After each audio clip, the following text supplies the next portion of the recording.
Hello, everybody. Welcome to Late Night Football. Welcome to our transfer news show. We haven't done one of these in a while, but some big news has come out today with regards to transfers. So here we are. It's a bit difficult to do afternoon shows, with everything else, but nonetheless, we've got this show on. So please to join in. Share your comments on everything that we discuss, or if there's anything that you would like to discuss, please mention that in the comments. Would love to have some discussions and thoughts on your end as well if there's something that you would like to talk about. But it's been a busy day of transfers for sure. Some big news that has come out, and do remember to smash like on this video if you do enjoy it, and please do subscribe to the channel. I really appreciate your support. So let's get right into it. I think the biggest news of today, I think, is probably Ilkay Gundogan coming back to Manchester City. I mean, as a United fan, you saw clutch player like Gundogan leave last season. You think, wow, that's great. That he's left, and that now there's a bit of respite, and yet here he is coming back to Manchester City. He spent a year in Barcelona on a free transfer. Now comes back again on a free transfer. So not really too much of an issue. I mean, it's a strange one from Barcelona's point of view. I think it's a strange one for Manchester City as well, but definitely a strange one from Barcelona's point of view.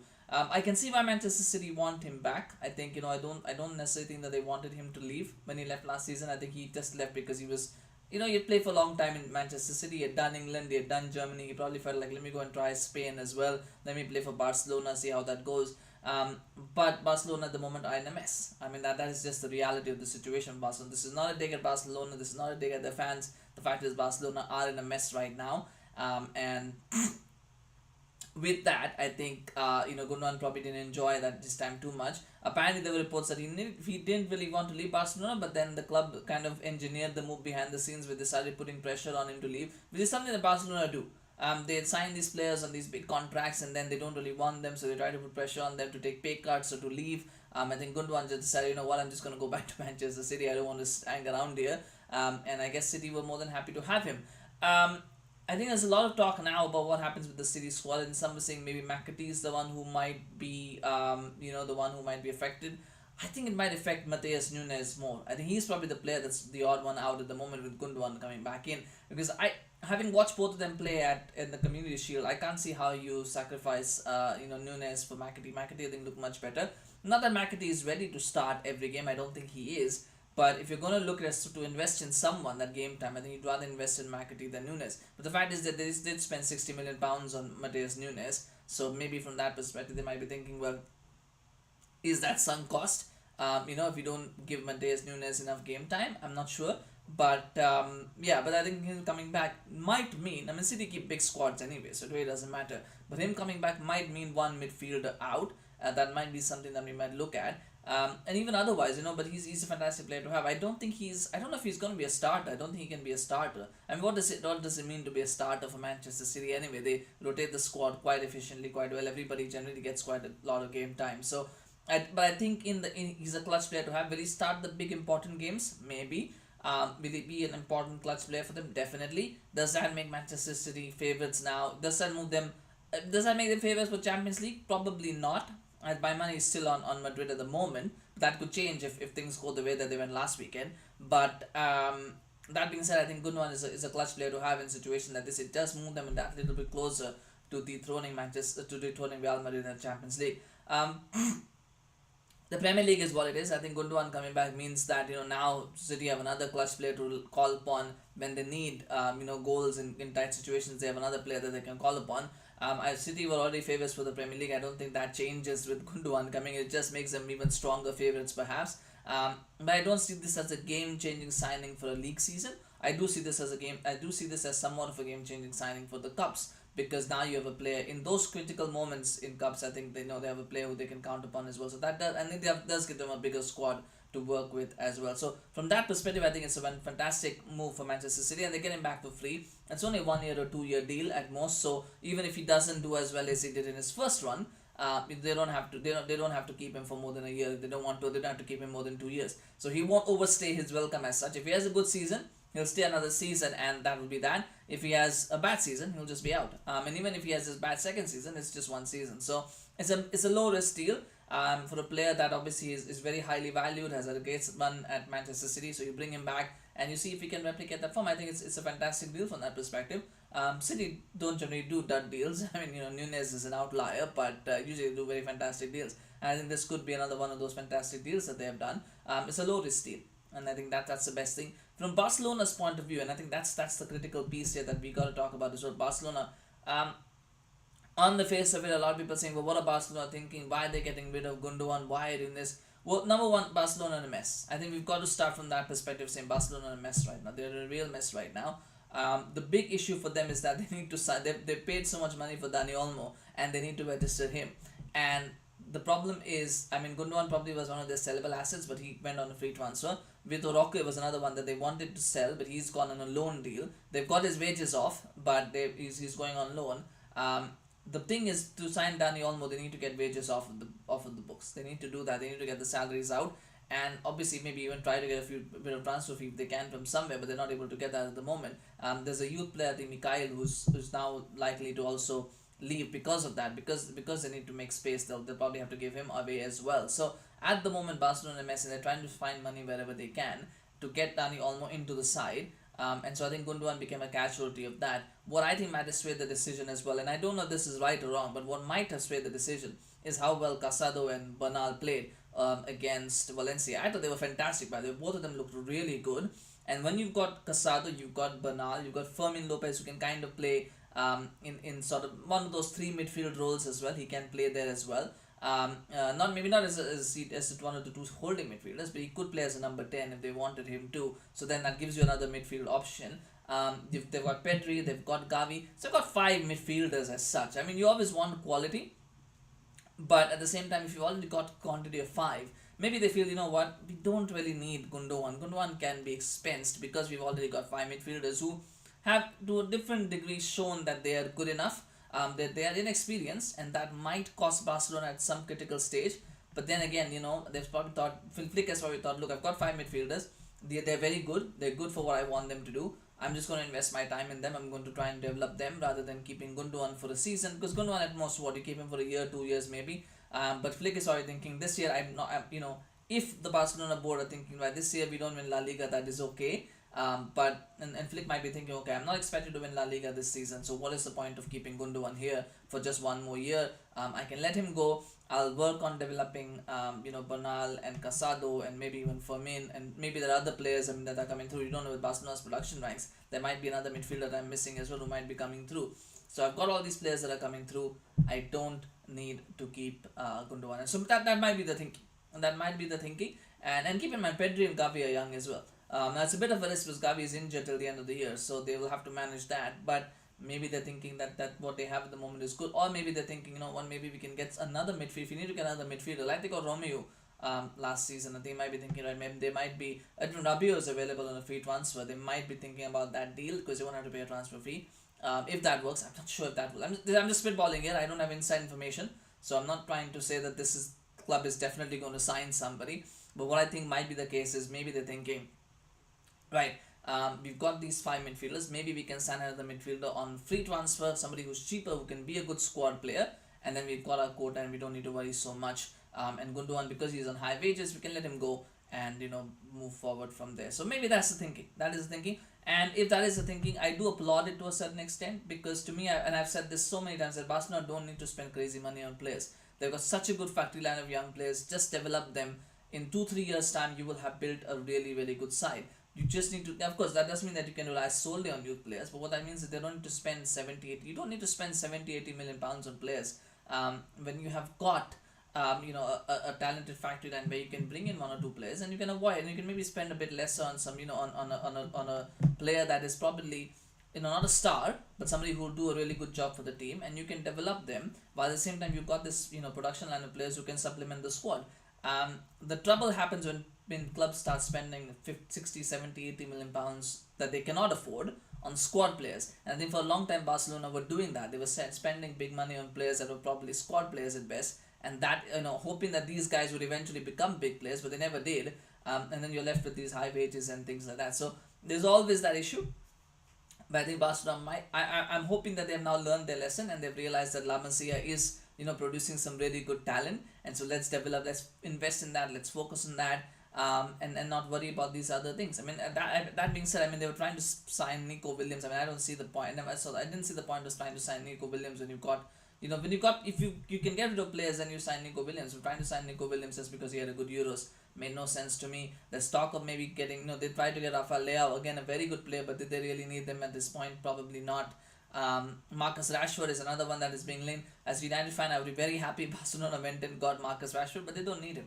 They don't need Marcus Rashford. Marcus Rashford will bring nothing to Barcelona aside from being another body in that squad. I don't see Marcus Rashford doing too well at Barcelona. He'll be like an Adama Traore. Traore had a decent time at Barcelona actually, but when you really look at it, it's because they've got those physical attributes that allows them to succeed, but they don't really add much in terms of results or in terms of those X factor tangibles that Barcelona really needed.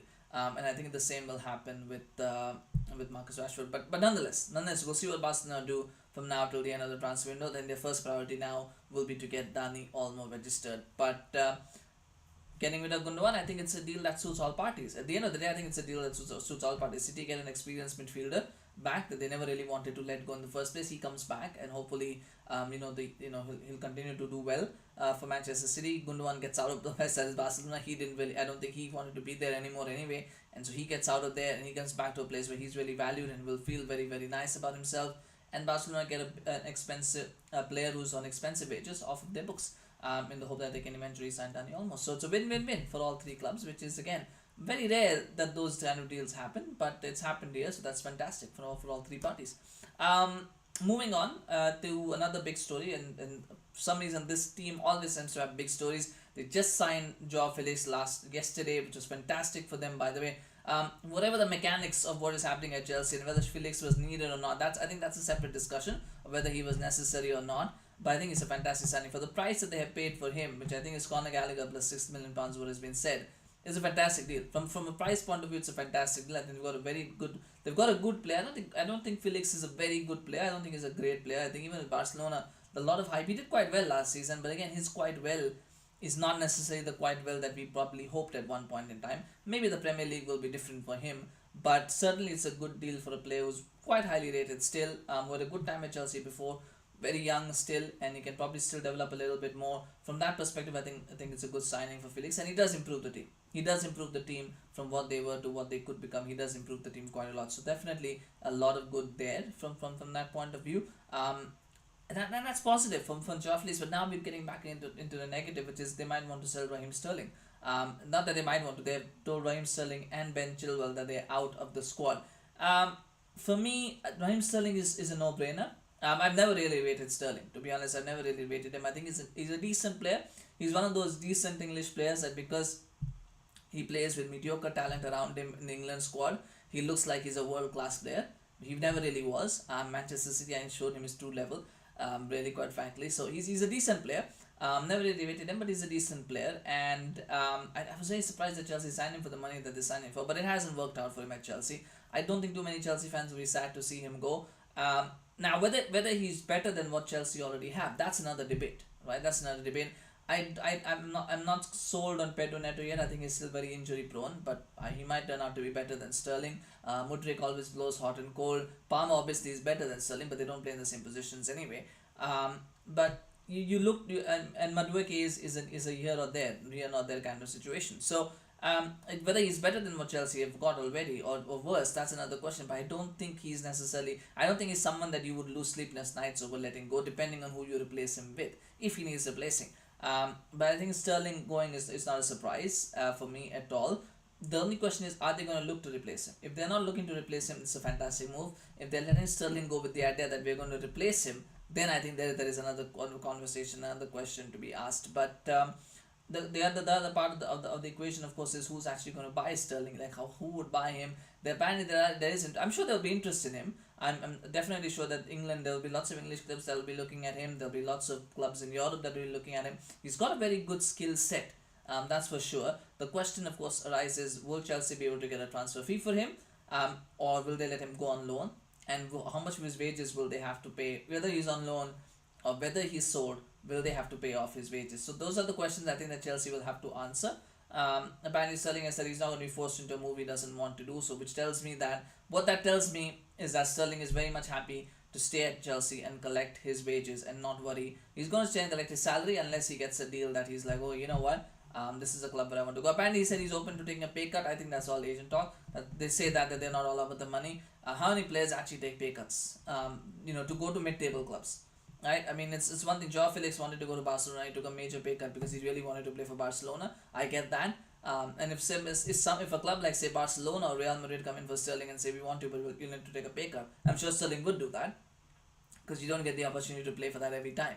But if it's say for example a West Ham or a Ipswich for that matter, if they come in and say, well, Sterling, we want to, will you take a pay cut? I don't think Sterling is going to take a pay cut for that. But depending on that, I think there will be clubs interested in him. I think not just in England, but even outside of England, because of his pace, because of his attributes. I think he could be a good fit in Germany. He could work well in Italy as well. He would work well in Spain as well. But I'm not sure if any Spanish club would be able to afford him. Even with wage subsidies, I don't know if there's any clubs that would be able to afford him. But I'm sure clubs in Italy and Germany will definitely be looking at him and be interested in trying to sign him. So there are options for him. The question, of course, comes down to what Chelsea will get out of it. That I think is the big unknown at the moment. Is that how many clubs will which clubs will actually want Sterling and how much will they be willing to pay, and what Chelsea will get out of it. Ben Chilwell for me is a much more difficult one to fathom because yes, he's got his injury issues, but he is one of the experienced players in a squad that doesn't have a lot of experience. And I get maybe Maresca is thinking, you know what, I don't need this player because he's so injury prone. He's not going to play, the games that I need him to play, and therefore I don't want to spend my time developing or working with this guy, and rather I would get rid of him and then try and develop somebody else instead. I'm not sure what they have in terms of left back because I think when Correa got injured, he brought on I think a youngster, 16-17-year-old youngster on. So why would you not want to use Chilwell, particularly if Cucurella is injured for quite some time? I don't know what his situation is. Why would you not want to have that backup of Chilwell? You keep Chilwell as a backup. Yes, it's an expensive backup. Yes, I can understand that maybe Chelsea feel they can get money for him and therefore they're trying to sell him because he's one of, sometimes that is what clubs do. We've seen that with United so many times where, there's like 4 or 5 players that you have to sell. And if you look in priority order, you say, well, this is the player I would sell first, and this is the player I would sell last. I would sell him, but I sell him last. But then you suddenly go, well, the player who was supposed to be sold last gets sold first because that's the one that people want to pay for, and the club needs money. And I think that's what they're looking at with Chilwell as well, is the fact that they're saying, right, we need to sell these players. Maybe we don't want to sell Ben Chilwell so quickly, but the fact is that nobody else is going to pay for him, so we have to sell him. We don't have a choice. We've got to sell Ben Chilwell because he's the only one that out of the squad that we have is the only one who could buy him. So it's possible that's what the reasoning is. I still feel it's foolhardy to sell Ben Chilwell because for me I think Ben Chilwell, he's not a world class left back. I think he's a good left back. He could be world class if he wasn't injured. I think he's got that ability. He had that ability, but then he got injured so often. I think that ship has sailed for him. But he's a good player. And with Chelsea not playing that much, I mean they don't really play that many games at the end of the day. I know they had that whole injury crisis last season, but surely if you have Cucurella and Chilwell, a manager can rotate and try and keep both of them fit, for across the season. You could play maybe 50-60 games. You try and work a way where you can keep them fit. It's difficult, I get it, but someone's got to try that. Surely you keep him as a backup. At least for a season you keep him as a backup because you don't have other options. Unless they're thinking, right, maybe we can get 30-40 million pounds for Chilwell and then we can sign a left back for 20 million and we've made ourselves a 20 million profit. Maybe they're thinking along those lines, maybe.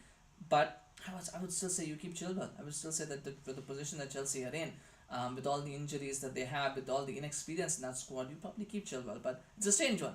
Chilwell is a strange one for me. But I mean, Chelsea, they'll do what they have to do, and surely maybe they think that that's the way that they go. But anyway, let me know your thoughts on Sterling and Chilwell leaving Chelsea. What do you think about it? Put that in the comments section, of course, if you're watching this. But yeah, it's a strange one. It's a very, very strange one for me. But the other one that is strange as well, and I'll just touch on it. I think it's false anyway, but apparently Jadon Sancho could be a target for Chelsea from Manchester United. They're also looking at Federico Chiesa, which again is another strange one for me. So they're trying to replace Sterling with somebody else, which tells me that the manager just doesn't wait. I mean, the manager has told Sterling that he has to leave because he doesn't think Sterling's going to play a lot of minutes.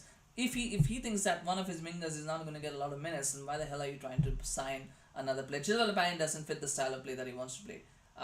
I think that's the way that I think it was said. I mean, I have to look back again at what Maleshka said, but I think that is how it was mentioned. I think if you look at what Enzo said, I think I think those are the two things that he said. I think he said that Sterling has to go because he doesn't think Sterling will get anyway. Yeah, Sterling is not going to. Yeah, I mean it's so difficult, but anyway. Yeah, Sterling I think is the one who's not going to play because he prefers a different type of winger, and I think Ben Chilwell is saying that Chilwell probably won't get a lot of game time, which is funny and surprising to me. Why he thinks that Chilwell won't get a lot of game time when Chelsea seems to have so many injuries. But anyway, Sterling preferring different type of wingers, I think that's totally fine, which means that they do want to sign another winger. So in that case, I think the Sancho and Chiesa links make sense from that perspective. But that being said, I mean, Jadon Sancho to Chelsea. I hope it happens. I hope it happens. I think Sancho is dead weight in Manchester United. He's got to go. So Chelsea sign him. I mean, more power to them, and definitely hope that happens. I just don't see it happening though. I just don't see how Chelsea would what Chelsea would see in Jadon Sancho that would make them want to sign him. If I were a Chelsea fan, I would say replacing Sterling with Sancho is at best lateral. Is at best a lateral move because at least Sterling has done something in his career. Sancho has achieved very little. So I'd rather, yeah, it would be a lateral move at best. But I hope it happens. As a United fan, I hope it happens. It just doesn't seem plausible to me at the moment. Chiesa seems likely, but I think 15 to 20 million euros, it's not a bad deal for him. I think Chiesa just has the problem of being a bit injury prone. He had that horrific injury not too long ago, so maybe there's some reservations and fear over that. And of course, Italian players in England don't always tend to do well, so there is that as well. So maybe they plop for Sancho. Maybe then I hope they do. But it would let me put it this way, it would be very surprising. It would be very surprising if Jadon Sancho went to Chelsea from Manchester United. I just don't see that happening right now, but it could. But I hope it happens, but I don't see it happening. And finally on United, I think we'll end it with this one. The fact that Manuel Ugarte, another transfer saga that just seemed to run on and on and on and on. Apparently there is a breakthrough negotiations. They're getting close to agreeing around 60 million euros for him. That deal looks like it will be completed, let's say, before the end of the window, which is still about 10 days away. But they're optimistic that it will be done. I wouldn't be worried about the deal being done. I think that deal will be done because Ugarte really wants to leave. PSG want him to leave. So at some point, someone's going to have to blink, right? Either United blink and say, right, take 60 million and give him to us, or PSG go, right, we've got no other offers. We need to get rid of this player. United offering this much. Let's work a deal out. So I think that will be done. I think PSG have made it very clear that they want him gone. So my only concern is on the fee. And I think, like many people have said, 60 million is too much for Ugarte. Ugarte is he's a talent. He's a youngster. I've not seen him play much, but from what I've heard, he's very talented, and that's fine. But he is a bench player for PSG. I mean, we've got to be clear on that. This is a bench player for PSG. He's not a starting midfielder for PSG. He's a bench player, and so you can't be telling PSG that, oh, give me 60 million euros.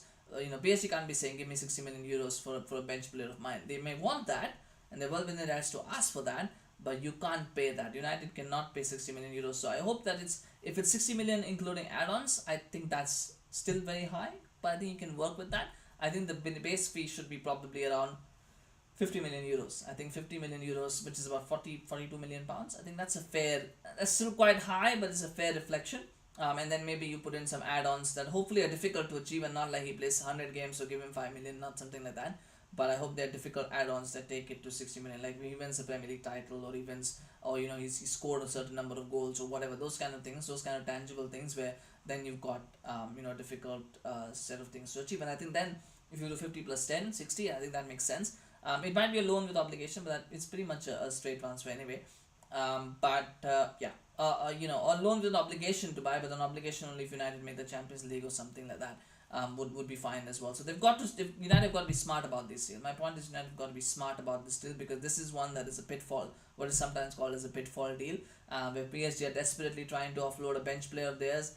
He's got a lot of hype around him, but he's still a bench player by PSG. We've got to remember that, sometimes people get carried away with talent and potential and all that, and yes, you have to look at that, but you have to also remember his current status, which is that he is a bench player at PSG. Now PSG are a better team than Manchester United, so a bench player at PSG doesn't necessarily mean he's a bad player for Manchester United at this moment in time.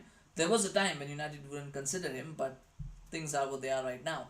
But the fact of the matter is his status has to be looked at, and the fact is that he is a bench player at PSG. So you've got to be paying the according value. You can't necessarily go right. He's a very talented youngster, lots of potential. Doesn't matter if he's a bench player. We'll give 60 million pounds. No, you've got to negotiate. You've got to be smart about it. That there is a reason why he's on the bench at PSG. If he was really that talented, he wouldn't be on the bench at PSG. So why is he on the bench at PSG? Well, maybe he's got some deficiencies to get to his game. Maybe so. PSG is so desperate to offload him, and why are PSG so desperate to offload him? Is it FFP? Is it something else? And they've got to do that right. And so maybe they, if they're going to do loan with an obligation to buy, there's got to be certain conditions. If they're going to pay 60 million euros, it's got to be with add-ons included, not just 60 million. Here you go, not 60 million plus add-ons. It's got to be 60 million including add-ons, and they've got to try to negotiate that add-ons as much as they can, and make sure that those figures are as big as possible. Like those achievables are as realistic as possible, and difficult, in some sense difficult, so that at least the player has a real contribution before you pay those amounts. So it's not be like he's made 50 appearances, so here you go. No, because 50 appearances is 50 of the bench appearances, and what does he offer then? Nothing. So it's got to be difficult add-ons. Maybe 100 is fine, because then you had to play for at least 2-3 years at a club, so that makes sense. But you've got to be realistic about valuations if you're Manchester United, and not just fall into traps. So let's hope they do that. Anyway, that concludes our transfer show for now. I think got a few big stories, and there's lots happening, and more will happen. We're getting close to deadline day, so there'll be a lot of stories now. There'll be a lot of deals happening. There'll be a lot of rumors that will be spread as well. From agents who want their players to move on and not been able to get through. So it is going to be a busy time. It's going to be an exciting time. I am more interested in watching the games. I don't really follow off-field drama too much. I mean, confirmed deals, yes, they are exciting. Rumors, they get boring after a while. And you just have to it's just like a whole thing, isn't it? Where you got to figure out, oh my god, this is not true, that is true, or is this true, is this not true? It's a whole thing for me. Anyway, do transfers bore you out? Let me know in the comments section if you would like. They do bore me out to a certain extent. The rumors bore me out. Knowing that a player is coming to a club is definitely exciting. Although, being a United fan, I've learned now not to get too excited about signings, because they either disappoint you, or by the time they're here, they're already taken so long that the whole excitement is sucked out of it. Or they're so overpriced that you just can't really imagine them ever being the success that they are. So for me, I do find I'm a bit cynical about it, but that's probably because of my club. But confirmed transfers are exciting. They are exciting to evaluate, to predict, to wonder about what could happen, the impact on the selling club, the impact on the buying club. It's certainly something. So let me know in the comments, what do you think about transfers as well. Anyway, hope you enjoyed this show. Do smash a like on this video if you enjoyed it. Smash like for Gundogan, and smash like for Manchester City for getting this deal done. Definitely a good deal. I'll give them credit for that. I think it's a good deal. Gundogan to back to Manchester City is a good deal for Manchester City for sure. But smash like for them, and do share your thoughts on anything we've discussed. I'm not Fabrizio. I'm not Ornstein, so I don't do I'm not someone who's going to give you transfer stories or whatever. I think just reacting to the news, and I don't like to react to everything, because there's so much filter out there, there's so much gossip out there, it's so difficult to know what is true. So I try only to comment on confirmed news or confirmed details. So that's what I've tried to do today. We're just trying to talk about things that already have been in motion for a while, or things that we know are definitely progressing from people, from reliable sources. Those are the kind of news that I'm focusing on. But hope you enjoyed it. Do subscribe to the channel as well. Just crossed 450 subscribers. Would like to now move on to 500 subscribers.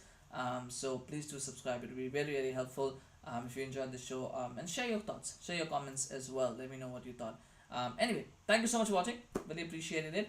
Take care. Have a good rest of your day, and we'll see you again very, very soon. Take care. Bye bye.